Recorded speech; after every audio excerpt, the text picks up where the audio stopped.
Google రాకతో విశాఖ రాష్ట్రానికి game చేంజర్గా మారబోతోందని MLA Ganta Srinivasarao అన్నారు.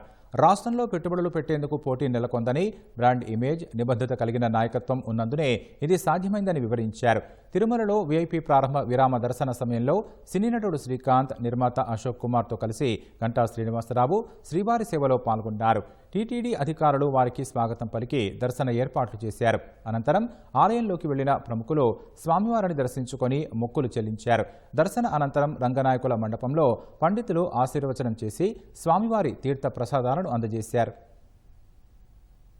గూగుల్ విశాఖపట్నం రావటం అది ఒక గేమ్ చేంజర్ గా ఆంధ్రప్రదేశ్ కి మారిపోతా ఉంది. గతంలో మైక్రోసాఫ్ట్ హైదరాబాద్ వచ్చినప్పుడు ఎలాంటి మార్పులు తీసుకొచ్చిందో, హైదరాబాద్ ని రోజు విశ్వవిఖ్యాత నగరంగా ఎలా రూపాంతరం చెందే విధంగా ఆ రోజు మైక్రోసాఫ్ట్ సాకారం చేసి సైబరాబాద్ లాంటి ఒక కొత్త నగరం నిర్మించడానికి తోడ్పడిందో, అలాగే గూగుల్ కూడా ఆంధ్రప్రదేశ్లో విశాఖపట్నాన్ని ప్రపంచంలో అందరూ కూడా ఒక గుర్తింపు వచ్చే విధంగా ఆ నగరం అభివృద్ధి చెందిపోతూ ఉంది.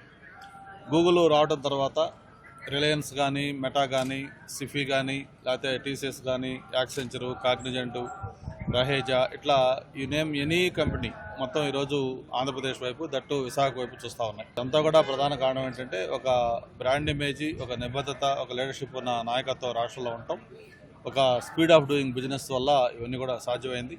త్వరలోనే ఆంధ్రప్రదేశ్ బాగా రూపాంతరం చెంది కంప్లీట్గా డెవలప్డ్ స్టేట్గా కాబోతా ఉంది. గతంలో పెట్టుబడులు అంటే మహారాష్ట్ర, లేకపోతే గుజరాత్, తమిళనాడు, కర్ణాటక, తెలంగాణ లాంటి రాష్ట్రాలు ఉంటే ఇప్పుడు వాటిలన్నింటి కూడా తలదన్ని ఆంధ్రప్రదేశ్లో పెట్టుబడులు వస్తూ ఉన్నాయి.